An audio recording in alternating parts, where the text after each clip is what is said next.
Hello, everyone. We still have people logging in, so we'll give them just a minute or two to get settled, and then we'll get underway.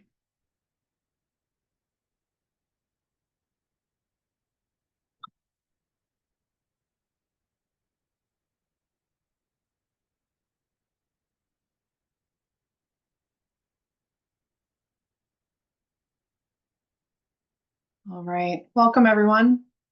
Thank you so much for joining the Link Center for this shared learning group focused on the topic of sparking systems change and the importance of partnerships.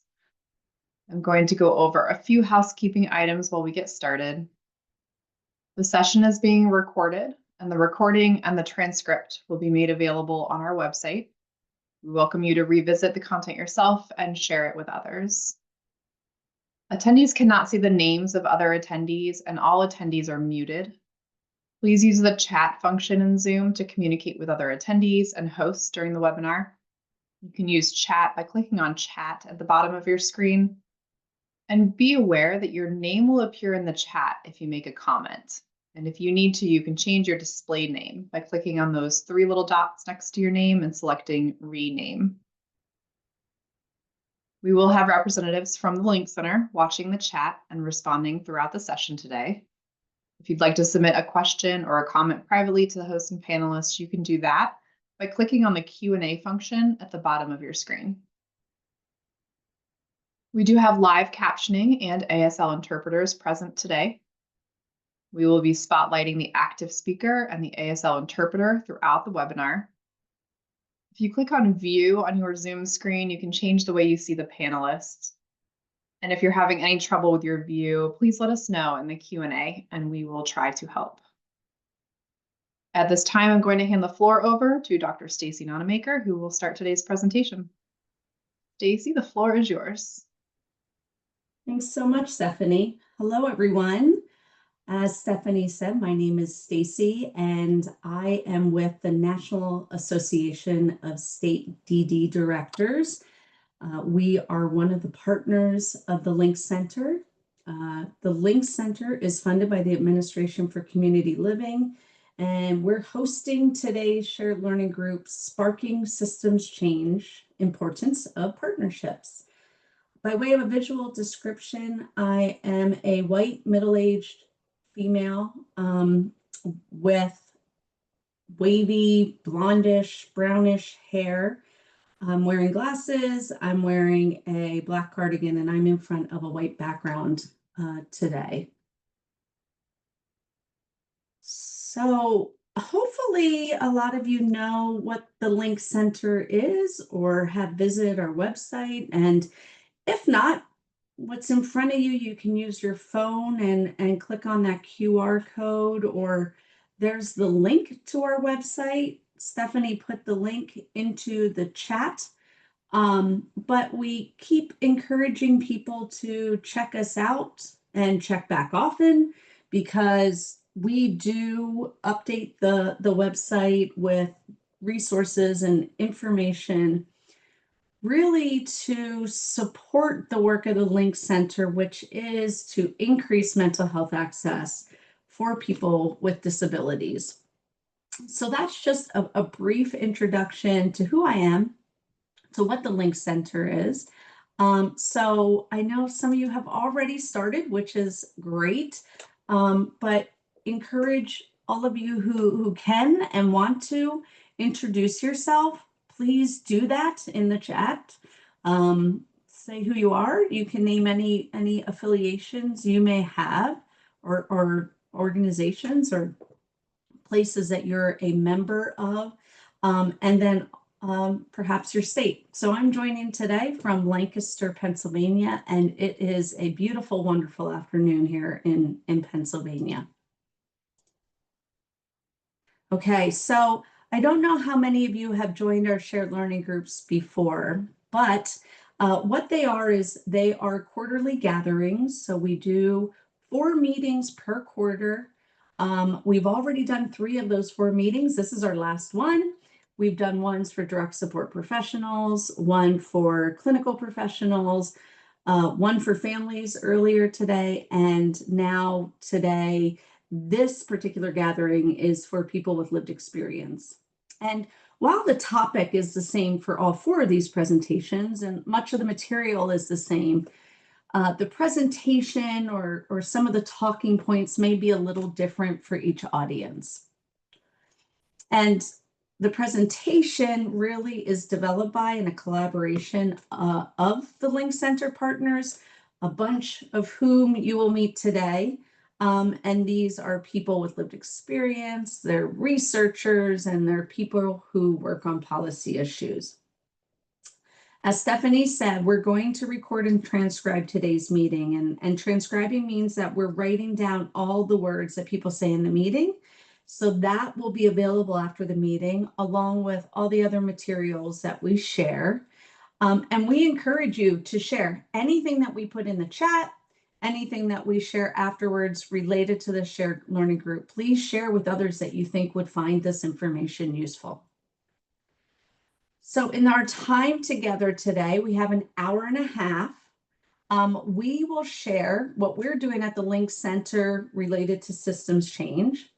We will talk specifically about the impact of storytelling and partnering with others, and what influence or impact that can have on creating systems change. We'll share some resources, and then we'll spend some time hearing from you all at the end, like we always do in our shared learning groups, just to hear how you're thinking about this topic. That's the shared part of the shared learning group. So we do have a steering committee that is a group of people with lived experience that guide the work that we do. And they have helped us develop for all of these shared learning groups really some ground setting, some things that we can agree that we'll all abide by or think about as we're going through our time together today. And the first is, we ask that you take care of yourself. Do what is necessary for your comfort and care. And we encourage you to be gentle with yourself and each other, because sometimes this is hard things and to think about and hard work to do.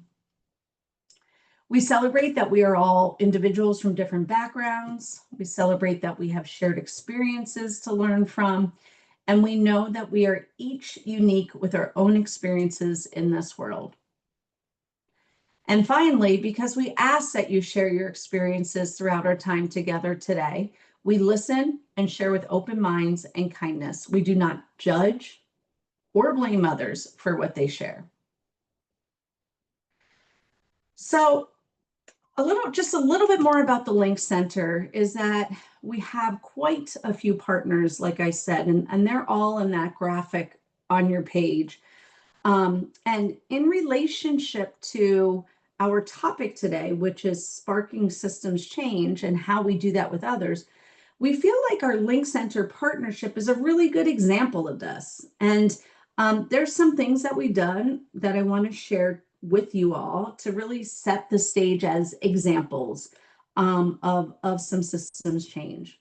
The first thing is there are things in the state that are called 988 suicide lifeline crisis call centers. Some state has a couple, some states have many call centers that people can dial 988 if they're in crisis or if they're feeling suicidal. We have been able, as the Link Center, including our steering committee, we have been able to engage with people who oversee the 988 call centers in states. And we've been able to talk to them about the way that call takers or call counselors take in information when someone calls. And the experiences that have been shared have really led 988 call centers to think about what are some good questions or better questions that we can be asking people, where they may remain anonymous if they choose to do so, but they may share information that would be helpful for the counselor to help them when they call. So right now, a couple call centers in the United States are trying out some questions that really are designed to do that. So asking things like, what do I need to know about you that would help me better support you? And these could be things like someone could say, I have people help me and support me in my home. And that could give the call counselor or the call taker an indication that somebody's receiving support. So they may need some additional time with me. They may need some additional support during this call. Or somebody can say, I have a crisis plan. I would love to share it with you. So we're really excited about that, and we're hoping that that will go nationwide. The second thing is we've heard from people that transitions from an acute setting, meaning a hospital, think emergency room, think a psychiatric hospital. So transitions from there back to homes and community settings, that they were pretty complicated for people. And so we are pulling together a group, a focus group of medical professionals. So emergency room doctors, nurses, some pharmacists, to help us understand on the hospital side, what is contributing to or adding to that complication, and what can we do together to make transitions better for people, easier for people. So we're really excited about that. And the last thing I'll mention, these are just examples, there's lots of other things happening, is that as we're looking at resources that are out there and putting them up on our website, we're noticing that there's gaps in resources, and especially resources specifically for people with lived experience. And so we noticed that there were some gaps in resources related to helping somebody who has experienced trauma and helping people who may be in crisis. And so along with our partners, we've developed some resources. And so we're going to drop some of those in the chat. So pay attention to the chat. There's some links that are going to be dropped in there that show those resources. But again, I'm going to encourage you, check our website and go under a section called resources, and you'll see some things that have been designed and some things that we've found that are out there that may be helpful to you. So this is our steering committee, and I've seen that some of you are joining us today. So hello to you all that are joining. But our steering committee is a really great example of influencing systems from the perspective of people with lived experience. And these people, not everybody is on your screen right now, but there's 14 folks that make up our steering committee. But they inform everything that we do, including helping us pick topics for these shared learning groups and help us develop content for the shared learning groups, including today's topic. And when we talked about sparking systems change with our steering committee, they shared some things about the topic from their experience in navigating systems. First thing that they shared is that they feel like they're always educating systems that they're a part of. They feel like systems are complicated, especially service systems. They feel like it's important for people with disabilities to understand how to advocate within the different systems they're involved with. And they talk a lot about needing to ensure all people in the systems feel heard. So these people that make up our steering committee talk about feeling stronger in their mission of creating better access to mental health services when they're together. And some folks even reported that being part of this group has also strengthened their sense of self and what they need. I'm going to share an example from one of our steering committee members, Alicia. And Alicia, I saw you were on here, so if you have anything to add, please type it in the chat. But this is an example that Alicia shared. Alicia talks a lot with us about using art to communicate. And what you see on the screen is an example that Alicia has used to encourage lawmakers in her state to see the importance of the direct support professional role as those lawmakers make decisions about paying those direct support workers. So just another example where we as the Link Center learn so much from our steering committee and are able to take some of the things that they have shared to share them with others to make larger systems change. Okay, so now I'm going to turn it over to my colleagues, Agnes and Barb, and they're going to talk more about how we each have a part in changing systems focus, especially on storytelling. So Agnes, I'm going to turn it over to you. Thanks so much. Thank you very much, Stacy. So I'm Agnes Adakai. I am Diné Navajo, and I grew up in Northern Arizona. I'm the program manager for Native Initiatives, and my colleague is Barbara Brent. She's our Community Systems Change Liaison. We both work for the Sonoran Center for Excellence in Disabilities, and our center is one of 68 university centers for excellence in developmental disabilities. So our role is we facilitate the flow of disability-related information between community and universities. So we work with people with disabilities, members of their families, state and local government agencies, and community partners in projects that provide training, technical assistance, service, research, and information sharing. So our hope is to build capacity and engage people who work with disabilities. I am a middle-aged woman with dark hair, which is graying at the same time. I am tan, and I'm wearing a blue dress with beaded jewelry and also reading glasses. Next slide, please.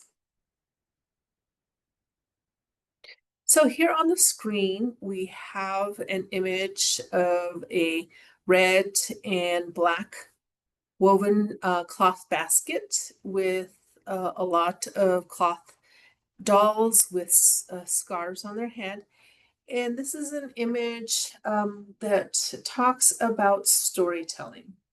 So they are called worry or storytelling dolls, and they're used in Latin cultures such as Mexico and Guatemala. And the story goes that children tell their worries to these dolls before bed. Then they place them under their pillows, and the dolls take the worries away while they sleep, allowing for a peaceful night's rest.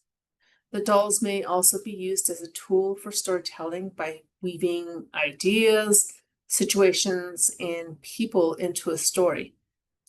So for Native American communities here in the United States, we do have storytelling dolls that are made out of clay or made out of corn husks.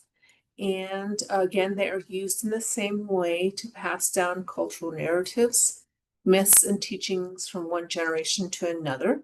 It's a way to share knowledge, culture, and traditions. I, for one, also utilize a stuffed animal. So when my father passed on, I took one of his stuffed animals that he used to help him because he did suffer from post-traumatic stress disorder from being in military service in Korea. So when he passed, I kept his stuffed teddy bear, which I'll hopefully show you on the screen. It probably shows up a little bit. It's a brown stuffed teddy bear with a little American flag and a medal commemorating or listing his service in Korea. So I have this doll in my office, and when I have worries and when I need to talk to someone, I usually have the teddy bear with me. And when I feel a little lonely and anxious and stuff, I will actually start holding on to its hands and arms and start squeezing it to give me comfort and some relief. And so We may have a lot of other items that we have that we use as a way to share stories that we help to keep us grounded, to just keep us comforted. And so storytelling is part of what we do to help us keep us safe and grounded. Next slide, please. So today, as we talk about storytelling and systems change, we will cover 3 areas. So we will talk about how storytelling can be an effective tool to nurture self-expression, how we express ourselves, how we foster self-knowledge, meaning how do we get to know ourselves, and to drive self-determination, which means how do we establish our goals. Number 2, we'll talk about individual and community storytelling, how it supports people with lived experiences to drive meaningful change. Thirdly, we'll share examples of storytelling and ideas for sharing one's own lived experiences. Next slide, please. And so I will pass on the next sections to my colleague, Barbara, who will talk about what is a system. Barb. Whoops, I'm working on it. Get the video going. There we go. Thank you so much, Agnes. My name is Barbara Brent, as Agnes mentioned. In terms of a little bit of how I look, I am sort of dark with very curly hair, wearing a white sweater and a dress that my daughter said looks like confetti. Maybe not in the nicest way, but I'll take it. One of the things that I wanted to share about myself is that these groups in presenting have made me feel more comfortable. So as you share your stories, I feel more comfortable with my own stories. I am a family member. My daughter has severe and persistent mental illness. Sorry for the term, but that's what's used here for services. And I also happen to have epilepsy.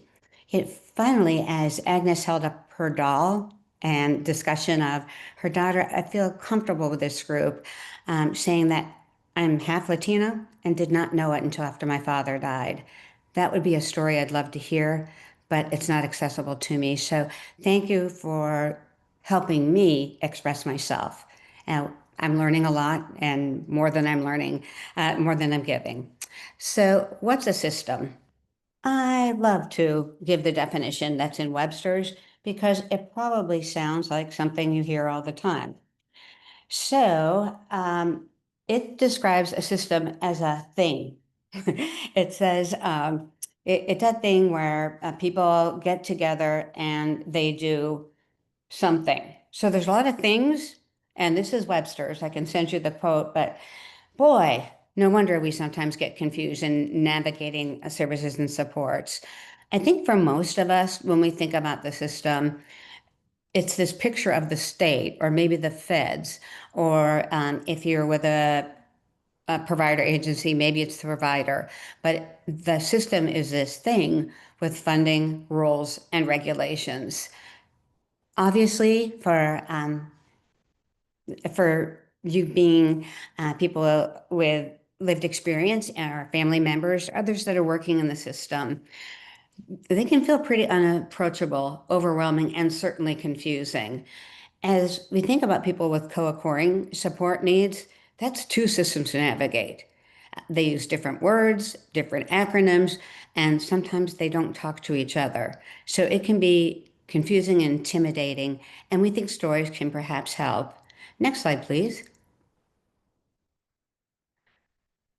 If we humanize the system, and so that it's not this thing, this building that has money and doesn't give it out, or I just don't know how to navigate. We are trying to have storytelling bring it to, I guess, more human. Uh, they're made of people. Systems are made of people. They have their own experience, hopes, struggles, and accomplishments. And suffice it to say, they get frustrated too in trying to navigate and provide quality service and supports to people. So we decided, for the purpose of this learning group, that the definition would be a little more positive and not a thing. It's a group of individuals, families, advocates, providers, government groups, and the community as a whole and each is striving to share resources, knowledge, and power to improve the quality of life for people with lived experience and their families. Feels a little better. We're trying to share that around and can be used, that definition can be used to build trust, even though you may hear some things that don't feel like it. Coming back to that grounding can be helpful. And next slide, please.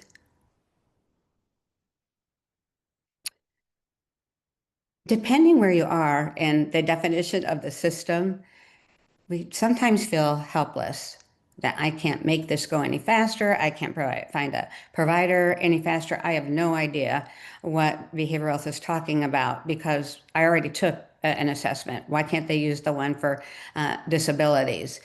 But in our work and in storytelling, it's a strong belief is that we all have the power to create change. The change can be your own individual growth, and I certainly have through this series here.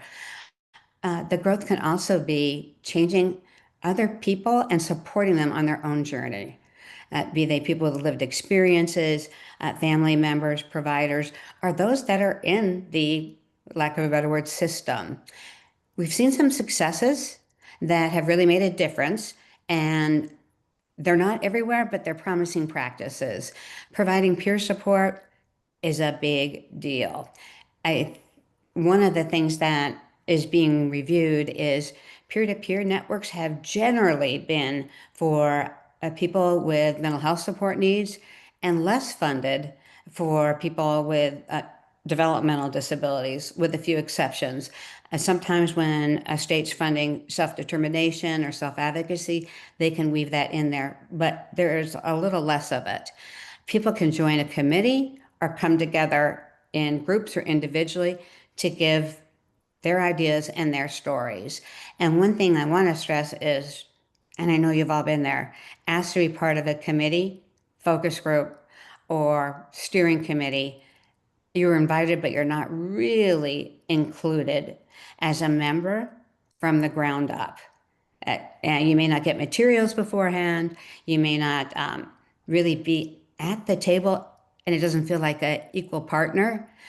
But with storytelling and making sure that whoever is putting the group together understands the principle of engagement and equality, sharing stories, people have different perspectives. It can really not only help people that are providing services and supports realize, well, we wrote the policy this way, we had no idea it implemented that way, but it can also build on people's strengths and find little niches of common ground. That creates systems change. Next slide, please. So it is a somewhat redundant here, but I wanted to stress that storytelling is a powerful way to foster change for yourself, for those around you, and for that system with the new definition. They can really help in self-understanding. So it's the story you want to tell. It's not the story other people tell about you. And it comes from the heart, and it isn't full of laptops and your different progress reports. And so it gives you the opportunity to find ways for people to listen. And Herb Lovett and his beloved Herb Lovett talked about learning to listen, and that we all need to do. The stories we found them building connections and a springboard for systems change. So let's tell a story for good. Next slide, please. So this is a person named Bill, and I would call him a friend. He is a person in his early 30s, Latino, and not smiling in this picture, but we have other ones he does. I asked him to review what was written here, and his only disappointment is that he has about 50 dolls behind him. Most of them are from Mexico, and he was concerned that that wasn't stressed, that he's very proud of his Mexican heritage, and that he tries to build it into all the stories he tells because it's a part of who he is. So Bill has always been really friendly, bubbly, outgoing, but services weren't available. He grew up in very rural Arizona, very rural. And for those of you who've been in some of these other learning groups, you can drive 11 hours and still be in the state, and that's without traffic. And, people may say, I don't know where this is. And you'll be told, it's where the Texaco used to be. And that's your direction. So the supports there were really minimal. What he felt he needed and what the family hoped for is speech therapy or other ways for Bill to express himself. Sometimes in a rural community, there's a level of acceptance that can happen. So everybody knew Bill and his mom. And so he didn't get bullied. He doesn't remember being bullied. It was he himself that began to shut down because he wasn't understood in Spanish or in English. So got a little depressed, kind of shut down, and he had something going for him, many things going for him. He and his mother have had high expectations for him. And we know seeking high expectations is a good thing, has you something to work forward. He has a strong work ethic too. So he began volunteering in middle school, actually started earlier than that, but when he mainly remembers with this. And he still volunteers. He volunteered for everything, including things he wasn't interested in, different sports, different clubs. And what that began to do is open up his circle and have a way for people to get to know Bill and for Bill to be able to share his story, his gifts, his interests. And over time, people understood Bill. And he also became less afraid to ask for assistance if he needed somebody to talk a little bit for him. He shared more and more stories, and lo and behold, some of the volunteers in his widening circle found out that he had other gifts that didn't come across in their day-to-day life. So, great at math, great at video recording. Someone knew somebody who knew somebody who knew somebody that asked Bill to volunteer. And what he still does is make videos of other people with lived experience who want to share their own story. They may not want to share it in front of people, or they may want to give it to somebody before a staff meeting, before a planning meeting, before a school meeting, because it's a story they want to share. Phil got a little more assertive. It's a paid job now. And he still volunteers as a peer mentor. And finally, I would say that he wants a little more money. So he's applying for a second job outside of the field. He thought that would give him balance and money. And he is finding leads because through his stories, he knows somebody who knows somebody who knows somebody, where he was able to get an interview, in fact, this week. So thank you so much. And next slide. And I'm going to turn it over to my colleague, Agnes. So thank you, Barb. And Barb provided a lot of good examples of how storytelling can connect. Our individual stories, have a lifelong impact that begins at birth and ripples through life. So here on the screen, we have an image of a pond reflecting clouds and trees. And then we have a hand and arm of a young person touching the surface of the water and creating ripples. So like those ripples, our stories impact others. Our personal stories create personal agency, meaning it creates power for us in sharing our stories. And then telling our story connects to another person's story. And those stories create a ripple effect that impact people. So let me tell you about my story. As I said, I'm Agnes. I am Navajo. I grew up in rural northern Arizona on the Navajo reservation. And I grew up with several family members who had severe physical disabilities, but we did not know that they were disabled. There is no word in our Navajo language for disability.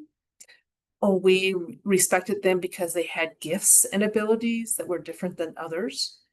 The individuals who are family members taught us a lot of things and were considered our aunties and uncles when our parents were working. So they had a place in sharing information and their gifts with us.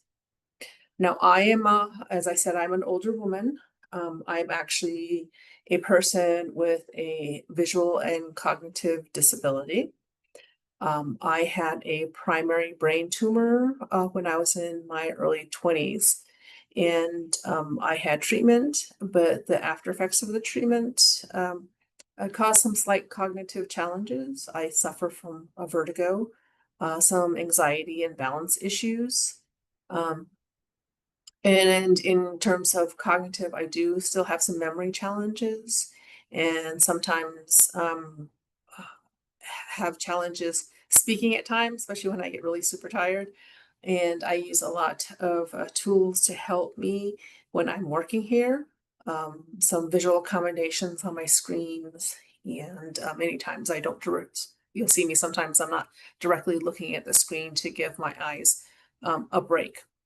And so the time I've been working with the University of Arizona, I've lived and worked with my disabilities, but never considered myself disabled until I started working with the Sonoran Center for Excellence in Disabilities. And one of my first jobs was to create webinars for communities about diverse perspectives and voices, pretty much stories from Native communities about disabilities. And the first webinar I did was about my story of a traumatic brain injury, primary tumor, and some of the cognitive challenges that I have had. And that helped me realize that I was not alone, that there was actually a community of people who had similar challenges that I had. After the webinar, people reached out by phone, by email, to share their similar stories and challenges and trying to navigate with visual and some visual and cognitive challenges. And so that validated my experience, because when I would share my stories with others, they did not think I had a disability. So again, other people told me I was not disabled, so I accepted that. But now I have realized I do have a disability, and I'm comfortable now with sharing my story and helping others. So that is my personal story. And next slide, please.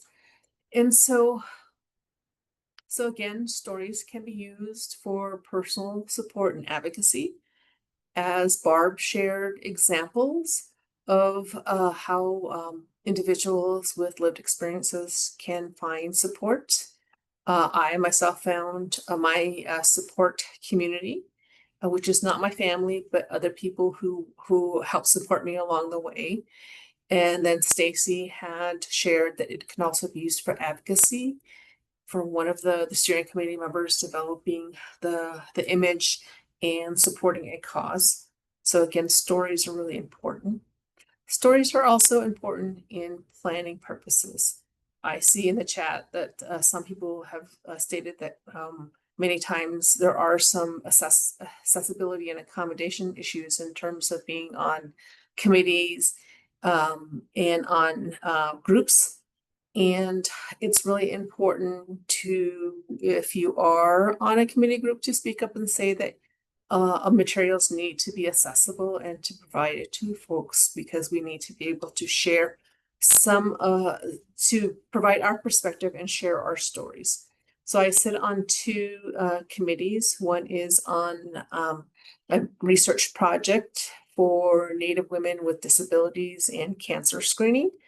And because I was a cancer health educator, I provide that perspective, but also provide my personal perspective of getting cancer screenings and some of the challenges due to some of the trauma I faced as a child. So that's why sometimes I carry a stuffed animal with me, or have somebody with me holding my hand when I go through cancer screenings.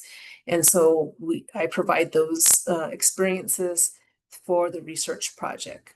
I also sit on another research project steering committee where we talk about how to make research projects include folks with lived experiences. So it's important to speak up and important to be part of these committees and groups, because accommodations need provided to everybody, and everybody's story should be included. It also is a way to build trust and you find common ground. It's a way to identify mostly our community strengths, because sometimes stories focus on the negatives, but there are strengths in our community. And in working with communities, it's really important to know that communities have the answers for a lot of our questions. They just need a space to be able to share those, to have trust in order to share the information, that the information will be used respectfully, and that people will be acknowledged for their participation in the project. So I will pass on to Barb, who will talk about how storytelling can improve how people receive superb services and supports. Barb? Thank you, Agnes. And I finally have my video running. And by the way, Agnes, there's something in the chat about what our window rock is, and you can give a lot more information than I can. I put a short definition in there. Can we move forward one slide? So all of you have been here, right? You've all been part of those system touch points. They can be positive or negative. Might start with, what the heck are these services? And I've never heard of these departments, to, I need to apply. And it looks like I need to apply for both systems, for supports for behavioral health and supports for developmental disabilities. So double the confusion. Other touch points are, once you're assessed and you're eligible, what is it that you can obtain from your own state and how? Then there's a plan, which may be positive or negative, and then it gets implemented. And then hopefully it's changed as you change.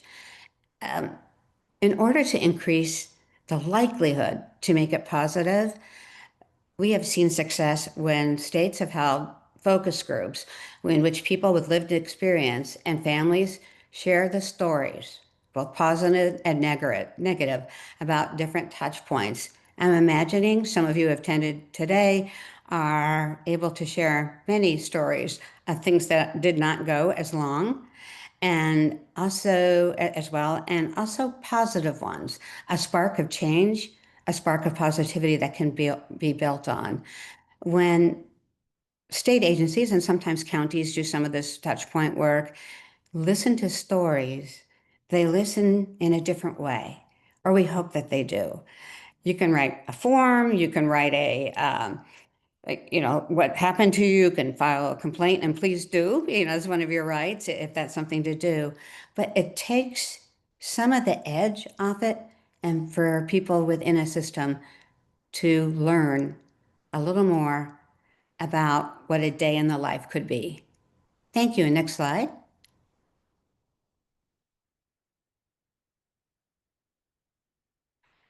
I want to talk a little bit about those touch points in the intake process. And no, you won't find this in every state or in every community. People have found it very helpful to have somebody walk them through the intake process. Some of those people are paid, some are volunteers, and they help with the why questions. Why do they need this? I don't know how the heck I'm going to find something from school 7 years ago. How am I going to get this documentation for the different system? And that person will check in regularly saying, do you know where you are in the process? It might be good to call and check. Do you know whether the behavioral health system has spoken with a disability group about it? And that may not always be yes, but it can really help with a rigorous intake process. We've also seen success with service planning, and that's about people who want to tell their story ahead of those individual meetings. And you know that they have different acronyms, but the planning meetings about services and supports. One thing that people have shared is really helpful is to share my story as a person with lived experience, my way, with my history, what's been important, preferences, and what I really want and need before people start planning for me rather than with me. Doing this creates a situation where people are planning together. It's even more powerful if you do that through a video story. You can do that easily on your smartphone or another way. photos, storyboards, and get it to the team before the planning meeting. It gives a new perspective and hopefully has a planning meeting in which it is the person's plan and not somebody from, again, the system. And next slide, please. I want to talk a little bit about Lexi. Lexi has a developmental disability, and she also has some significant anxiety. She's still in school, and her goal is to work. And although it's not ideal, we do have summer work programs through the university. She wants community integrated employment, but that felt a little scary. So she is in a job at St. Vincent's thrift store. There are other people with disabilities, but there's customers. And what it did in the story she tells is that as she got to know people, as she got to know the rhythm of the day somewhere, as they have short breaks, if you've ever been to one of the St. Vincent de Paul's thrift store, people started talking about their lives and their stories, and Lexi got more comfortable too. She really feels it gave her strength for socializing, for interacting, and with the skills she's learned, she was already really fast at the job. It was sharing, talking, initiating that were more difficult for her. Well, she knows what she wants now. She wants to help people, perhaps be in the field as a peer, and to attend University of Arizona.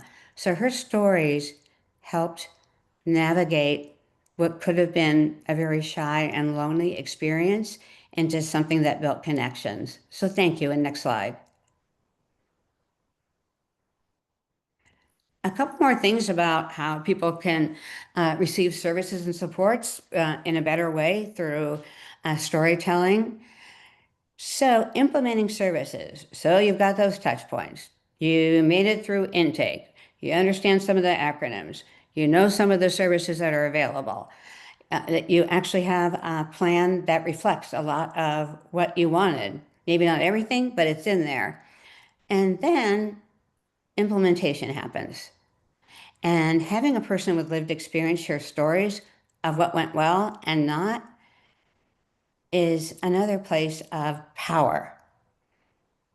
It doesn't always look like it was on the charts and graphs or on people's laptops when they're showing the data.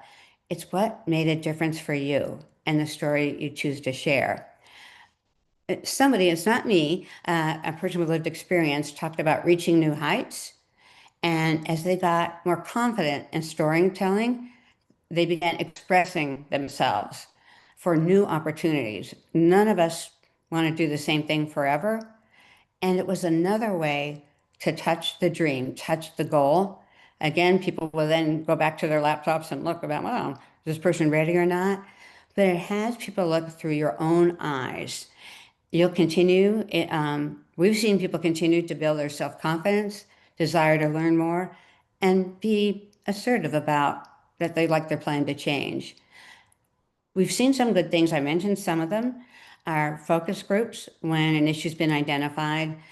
Some states, not all, have general fund or state funds that do not have Medicaid to fund family-to-family situations. I know there are family organizations, but then these are also dollars added so they can do more of these things. And peer-to-peer support networks. There aren't as many states that fund peer-to-peer for people with developmental disabilities. It is more common, as you know, in the behavioral health field. But hope reigns so supreme. People are experimenting to see if that will be a paid possibility. There are a number of volunteers in different organizations that do this. So there's nothing like someone who walks in your shoes with lived experience to help you navigate, help you change or push on those system touch points so that they work for you. Thank you. And next slide. And I'm going to turn it over again to my colleague Agnes, and thank you for your time. So we've been talking about stories of resilience, and resilience means adapting to challenges. We talk about individual challenges and some community challenges. We talked about needs and some of the positive changes that can happen. Next slide, please. And so I'll share with you some examples of the work that we've done with Native youth with disabilities. We host an annual Indigenous Youth Disability Summit. This past year it was on April 12th. So we had Indigenous youth from Disability Incorporated who are trained in leadership, who were on the planning committee and were the masters of ceremony, meaning they help guide the day-long activities, and also developed 2 panels, one on transition journey to independence, talking about their personal stories of transitions, what it meant to them, some of the successes and challenges. And the second panel was on intergenerational impact stories, identifying someone in their community that helped them as a role model and how their assistants help guide them and what they learn.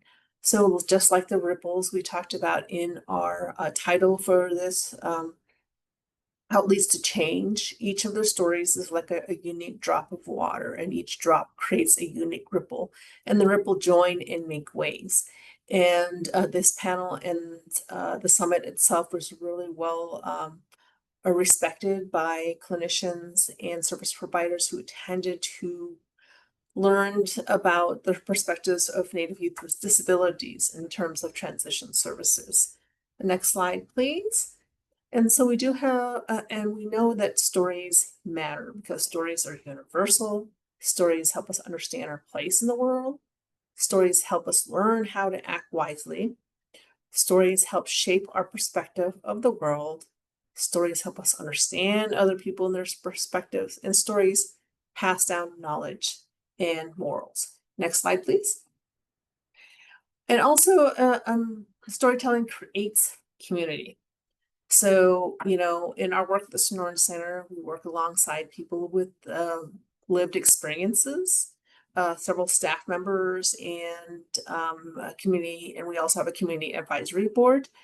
So in our team stories, we create a community through our stories, and it helps fuel our vision and purpose of our organization.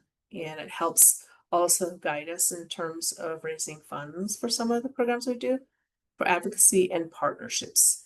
An example is we have one of our peer advisors who do Motivational Mondays, and those you can find on our Sonoran Center social media accounts about what motivates them for the week. And these are really engaging stories that she shares. We also have a community advisory board that has people with lived experiences as co-chairs that help guide in our meetings. And also they work as a team on our communications, a team here at the Sonoran Center as well. So again, how can we use storytelling to create community? So we can honor stories during intake, because when you want to seek services, many times you have to tell your story, and organizations should be able to take the time out to have people tell their stories in various ways and be patient with that. In programming, making sure you have people who have lived experiences in your organization to help assist with programming. And as I said in my example of being part of a research project and being a member of the community advisory board to provide the perspective. We also need to support people to tell their stories. It's challenging to be able to share your story, to be able to be comfortable talking about moments that may be a challenge for you, that you're still trying to deal with and come to terms with. And many times, if you don't have family support, who do you trust to tell your story to? And there can be consequences for telling your story, for people who are employed, and others may look differently at you, or it may be a hindrance to finding jobs. In the chat, there have been a couple of people who share their stories, which are really valid, that not everything is nice when you tell stories, that sometimes there's challenges. And also providing a platform to share your stories, to foster a sense of belonging. So the Administration of Community Livings has a stories of disability employment journeys, and there's a link to it on this page so you can see what they offer. Next slide, please. So we do have an example of Jerry who he had a traumatic brain injury after a crash, and he went to rehab, stayed with his mom and dad, and became lonely, bored, and depressed because he was going through a rehabilitation and was not working or anything.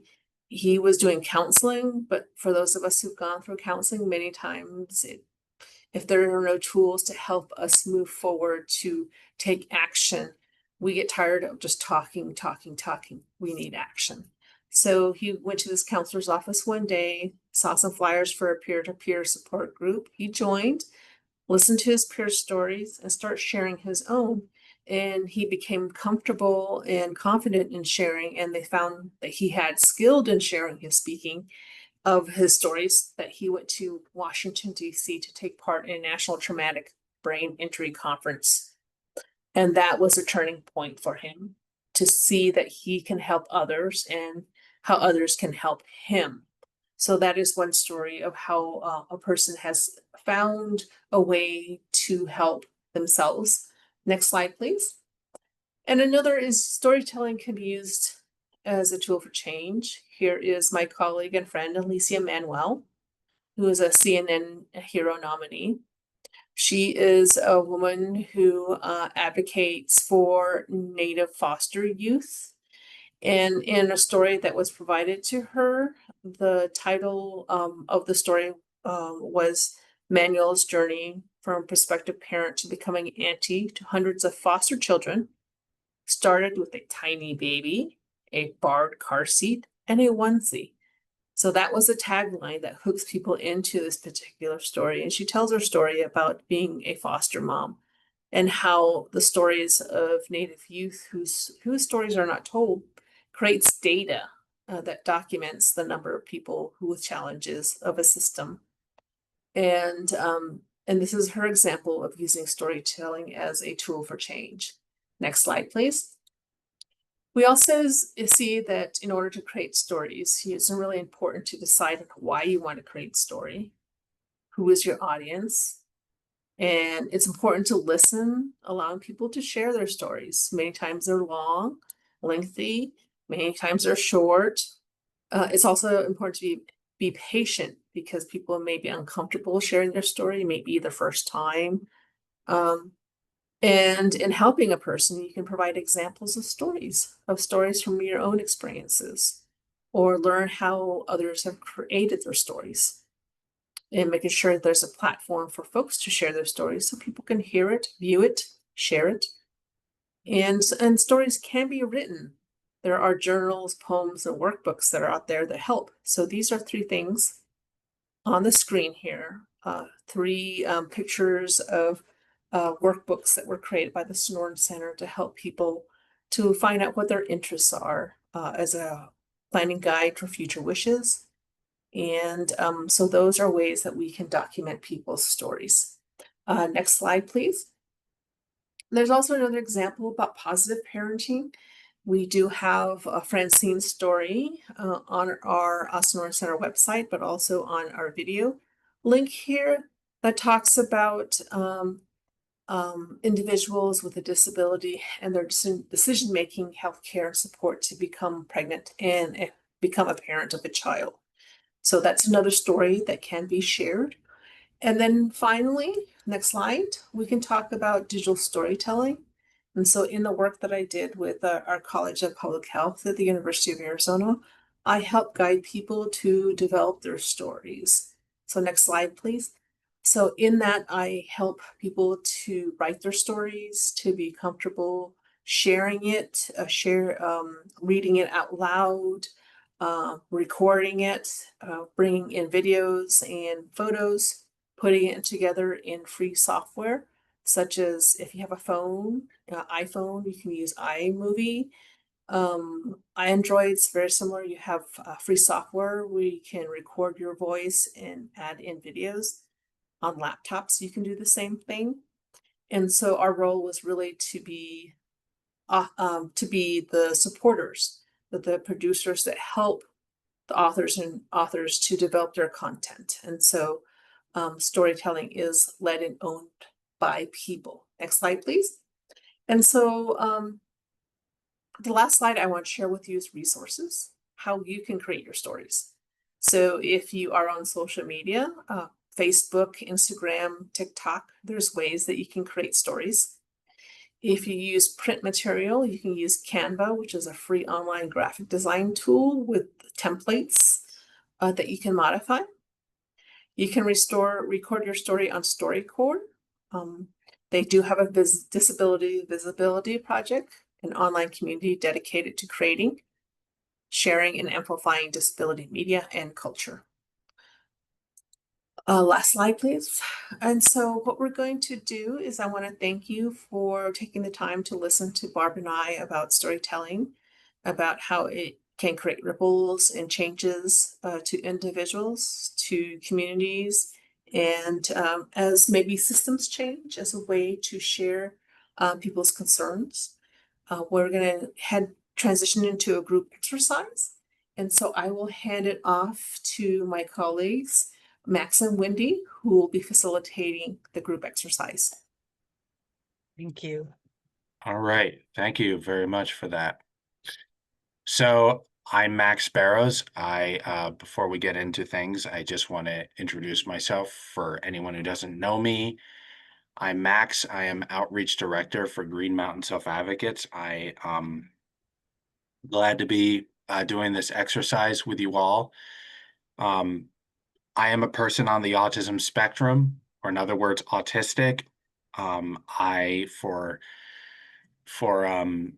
visual, purposes, for people who have trouble seeing, I am a Black man, in my late 30s, 39 to be exact for age.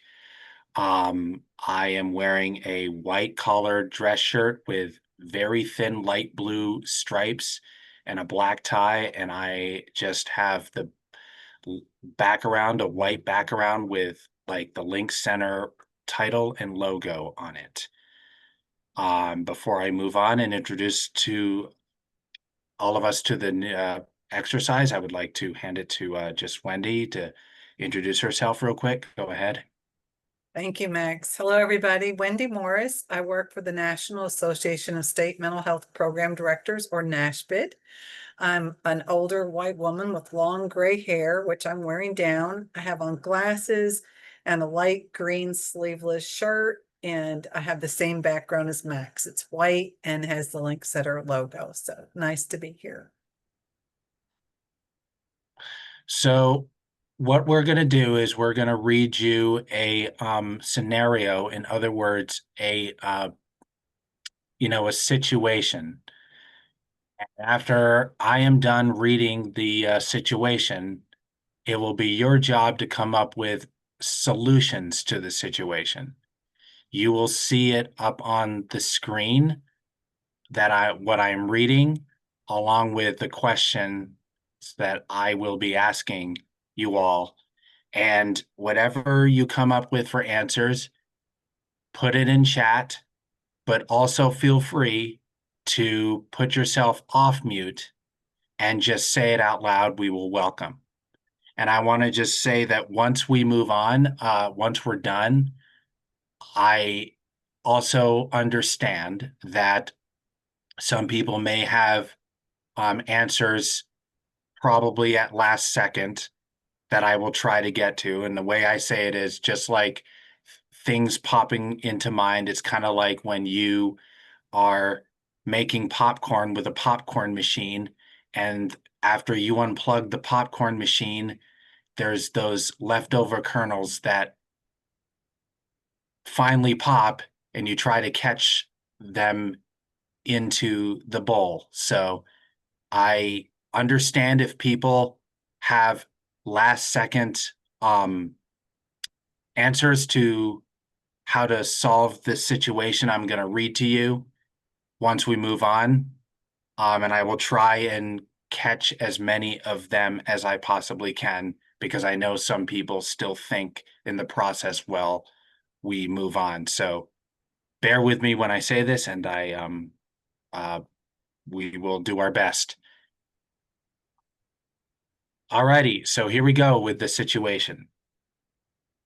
So Raul is 32 years old. He is a 32-year-old man and has been attending a clubhouse in his city that focuses on people with mental health support needs. There are activities like cooking classes, art classes, budgeting classes, and bingo.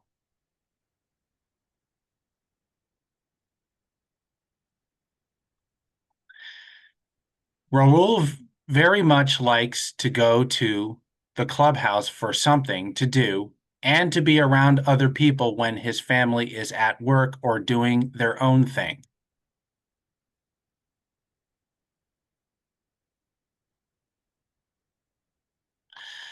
Raul also has autism and feels that the staff and members do not understand him and the other people who drop in who also have a cognitive disability.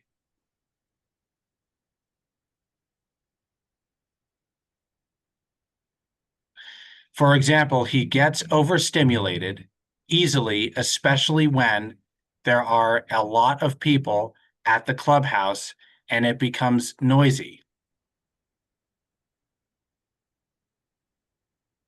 This is when Raul will have trouble talking to other people because he is distracted, or he will go off by himself and rock.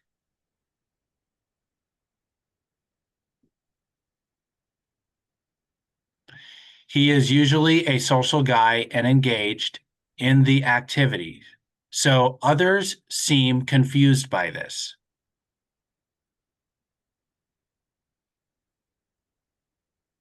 So our question to you all is, how could Raul share his story to spark change for others at the clubhouse to understand people with co-occurring conditions?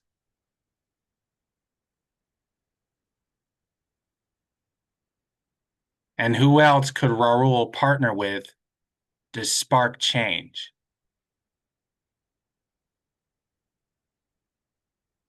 Looks like you're already getting some comments, Max, in the chat.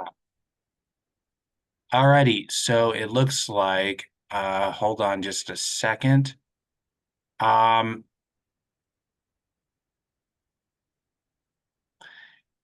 could go to chat first. I also got note that some people just want to speak and just call their name, and I'll open the mic and they'll open the microphone.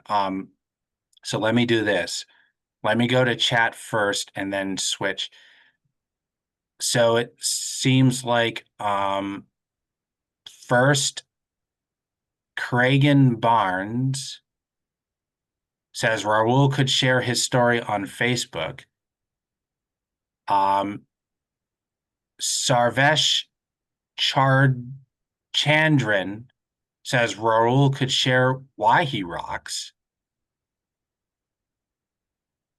Bradeen G says Raul needs to talk very slowly and not too fast.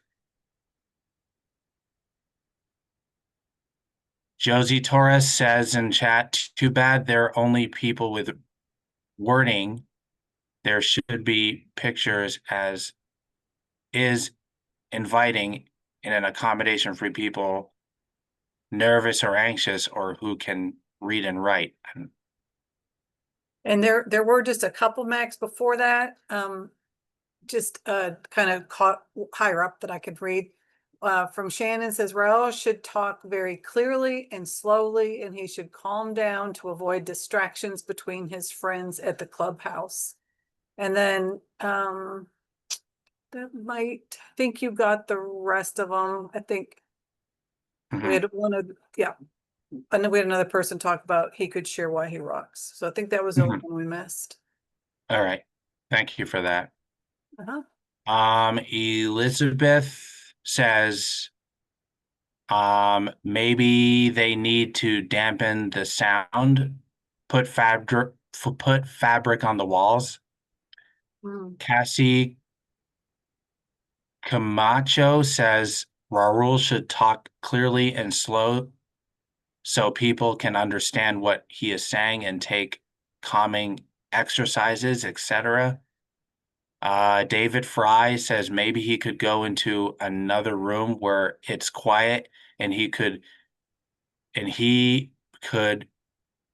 use an ally to help him out. It's funny that David said that because I know at some conferences that I've been to, they do have a quiet space where people can go and like release some energy if they feel overstimulated. Mhm. So that's good. And I know that in my local advocacy group, I just want to point out that if anybody who attends my local self-advocacy group, if they feel overstimulated or overwhelmed, we just let them like have their space where they just can leave, step out of the meeting for a minute and then just go somewhere just to uh, release energy or just, you know, just take a breath or take, just some, deep breaths to calm themselves down if they feel overwhelmed, even if it means going outside. So I wanted to point that out. Yeah, that's so important, right, Max? I also just want to point out a bit of a theme. We have several people kind of talking about things that Raul can do to maybe improve communication skills and learning how to self-soothe or to calm, which is, I think, a little different than what we've heard from some of our other groups. So that's great. I think that Stephanie Moat said that there are people that just want to speak. Stephanie, is that still the case? Yes. Are you able to see folks when they raise their hand? When you're not? I have it only on the side-by-side speaker, but I now have it on Okay, we'll the, start with Gabriel. I'll open your mic. I was thinking Raul can ask for a combination at the clubhouse for a sound sensory room because of his autism diagnosis uh that he can go to where he feels overwhelmed or noises are getting to him. Yeah, asking for an accommodation. That's a great Yeah, idea. yeah, as a sound sensory room. Yeah. I know Great. one of our programs that they do that. They accommodate a sound sensory room. Mm-hmm. Great. cool. Anybody else? Stephanie, since I don't see anybody other than Yep, we that have several hands raised. Next up is a phone number ending in 1596. I'll open your mic now. This is Michael. So my question is Raul, is he verbal or nonverbal? That's the one thing I'd like to know. And if he's nonverbal, does he have like maybe picture cards or something like that, or some type of communication that he can show whoever he's with, like what he would like, whether he's overstimulated or what can he do? Do we know if he's verbal or nonverbal? That's the one thing we just don't know. we don't, but I think your suggestions, like if he was nonverbal or doesn't speak using his mouth, then I think that can be one thing to consider, is to have like some other way of communicating with pictures, or maybe like somebody helps him write out Or a what he, communication board or something. yeah, like Because any, yeah, I like know if exactly. I know a friend of mine, she just got a new like a communication board here not too long ago, and she was demonstrating it to us to another friend of mine, and we were all thrilled that she got it, and it's just amazing what because sometimes whenever she has some things going on, sometimes when she loses the ability to communicate verbally, sometimes when things happen and everything, and so she was when she first got it, she was showing it to a friend of mine, to both of us together, and we were just so thrilled that she got it, and she likes it. All right, cool. Thank you for that. Thank you. Now I see people's hands up. I had to pull up the attendees box. So I see. Let's go to Alicia Hopkins next, then Don Bill Putch, and then Brandon G. So Alicia's next. Why is it always about the individual changing how they communicate when people should also work to understand someone's sensory or communication needs? Those that run the clubhouse also should work to understand how people who attend communicate and work with them where they are. Yeah. Yeah, yeah. I totally hear you on that one.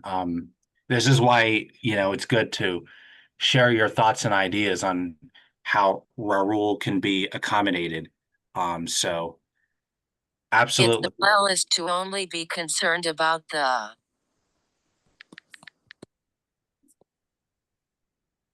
person attending. Yeah, absolutely. I definitely hear you on that one. So thank you, Alicia, for sharing. Let's go to Don Bill Putch next. Go ahead, Don. Can you hear me okay? Yes. Okay, so I'm gonna say that fidget spinners, he could also have a fidget spinner. I use that. I actually am playing with one right now, believe it or not, because that does help me.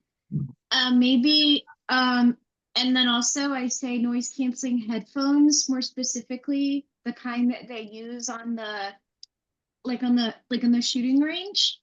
Mm-hmm. I have one, and oh my gosh, they block out or they lessen a lot of sounds. So like high voices you can hear, but lower voices it kind of deafens it.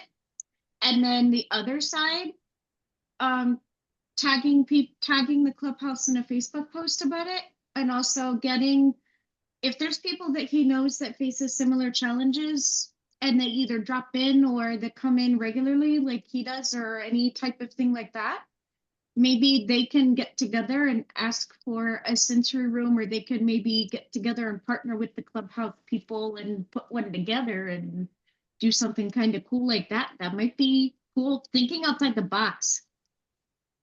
Yeah. Yeah, I like that. I like that. And I'll be honest with the fidget spinners, even though they're not with me. I have 3 of them, so I definitely can relate to people such as yourself in that regard. And also, about noise canceling headphones, that's also something to keep in mind because some people on the spectrum and even with sensory accommodations will, definitely need those because they can cancel a lot of the loud sounds out and also kind of muffle the sound so it's not that overwhelmingly stimulating. So thank you for that. Yes, you're welcome. I'm gonna go back to chat and I wonder where I left off. Okay, hold on just one second as I go up a little bit. I think There have there's been a lot one of of them. comments. I am gonna try and get through as much as I possibly can because I know we're short on time here, but um I think I'm gonna go with Sarvesh Chardran said Raul, he can partner with the clubhouse. I think I said this already, but I'll just say it again. I think Cragen Barnes said Raul could have other people like him on social media to spark change. Um, Mark Dixon says Raul needs some advocacy training about how to advocate with other clubhouse leaders. Don Bilputch, who just gave a good opinion, also said share on Facebook and tag the clubhouse. Another person, Emily B, says, and bear with me, finding ways to explain to them what certain things are like, trying to do different experiments with them so they know what certain things to do, what certain things to feel like, showing them that even though he has a disability, there are certain adaptations he could he would like to use, excuse me, then that way he can explain what things are like in daily living situations. Raising awareness is very important. That way he can get the support he really needs in the clubhouse, as long as he breaks it down into different parts, so that way the general ad can understand him better. Depending on what age the people are in the clubhouse, some might be younger, some might be older. That was a long one. Here, I'll read a couple, Max, then I'll hand it back to you. How Okay. about that? So the next one says he can speak with staff member to inform them that he gets overstimulated easily, or he could share his difficulty and hopefully others will offer a solution and others will try to be less noisy. So trying to get, right, some camaraderie and people on his side with that. Another Raul can find supports and guidance to help him and he'd find his best way to share a story. That's great. Next, let's see. Add to his care plan what the way he communicates, ask people to respect the way he communicates, let people know him and know they need to listen carefully. That's great. And I think that one popped up twice. Also give people signs to help him when he might get overstimulated. Lots of ableism in telling him to change the way he speaks. That's a really good point. And then Elizabeth adds that she also agrees too much ableism. All right, you want to take back over, Max? Sure. Another one says, by the time I can speak, I'll forget I have a cognitive disability. Remy Wood said, does Raul feel alone? Does Raul have experience feeling heard or feeling unheard when overstimulated already? Has Raul had to before overcome similar experiences? Sarvesh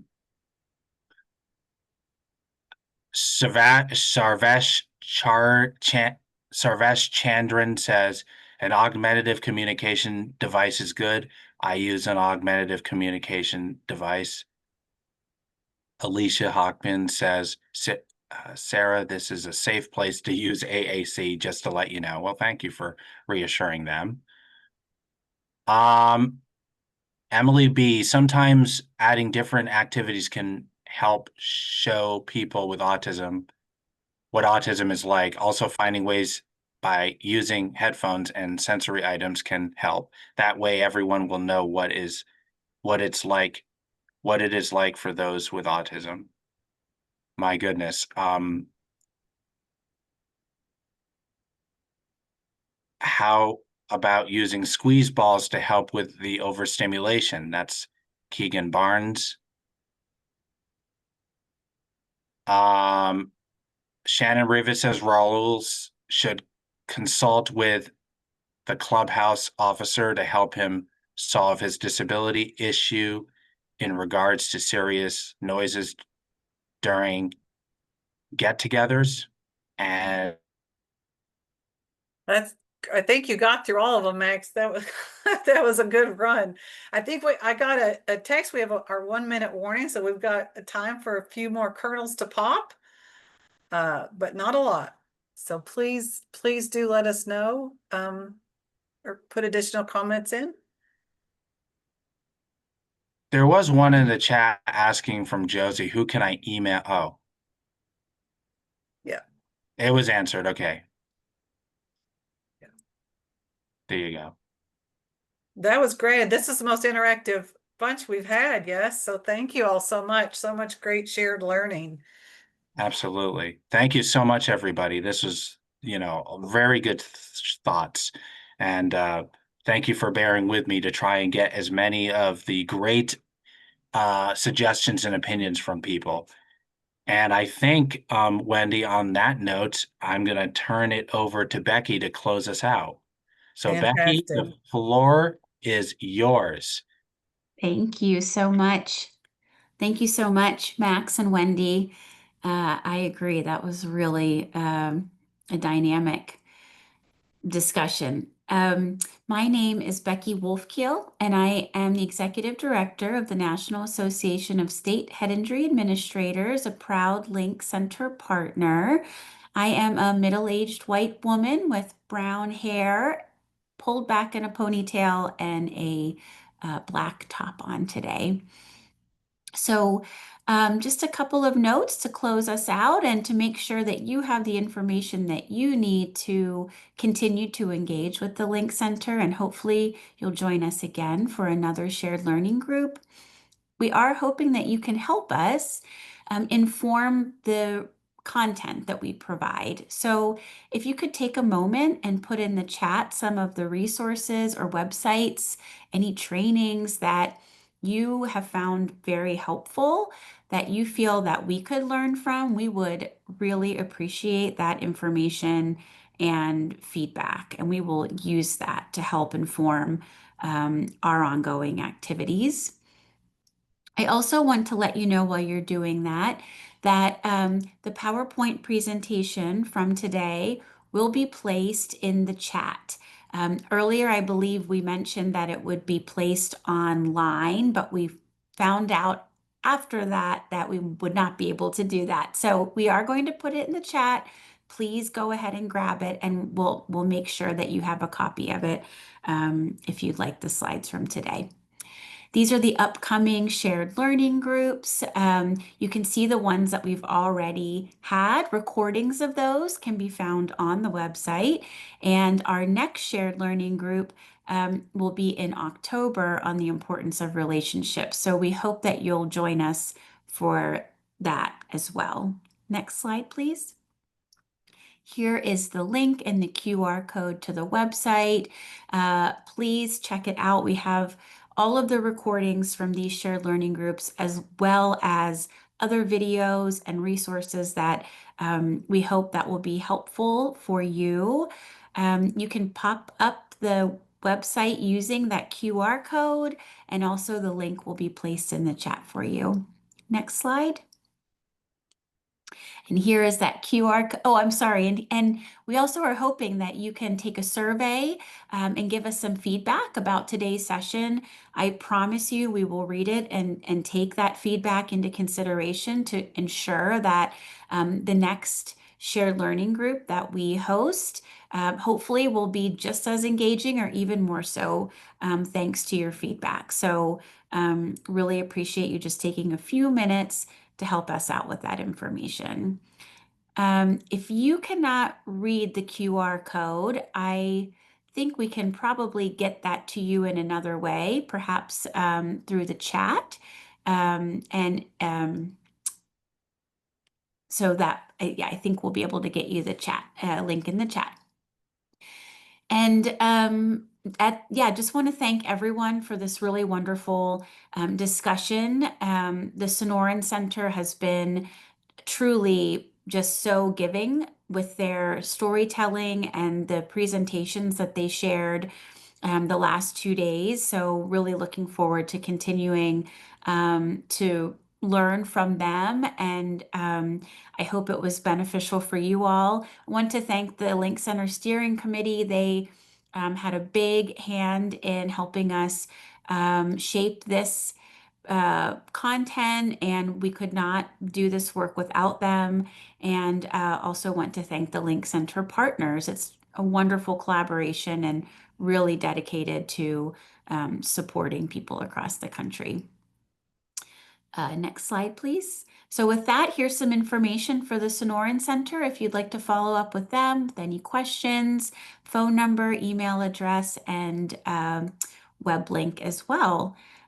Please reach out to us if you have any questions or we can be of any help for you. Thank you for sharing your time with us today, and we look forward to seeing you on a future shared learning group session. Thanks so much, everyone.